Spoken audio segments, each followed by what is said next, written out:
Hello అండి. అందరికీ నమస్కారం. అందరూ ఎలా ఉన్నారండి? మేమైతే చాలా బాగున్నాము.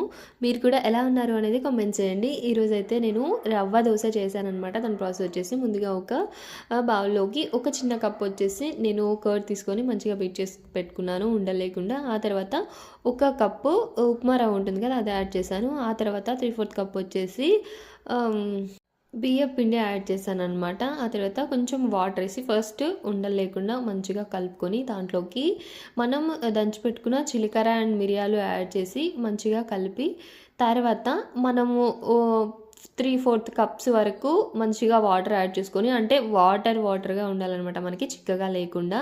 ఆ తర్వాత దాంట్లోకి కరివేపాకు, కొత్తిమీర యాడ్ చేసి అయితే పక్కన పెట్టాను. సాల్ట్ కూడా యాడ్ చేశాను అనమాట. సాల్ట్ కూడా యాడ్ చేసి మనం పక్కన పెట్టుకోవాలండి. ఒక 20-30 మినిట్స్ ఆర్ 15 మినిట్స్ పెట్టుకున్నా పర్లేదు.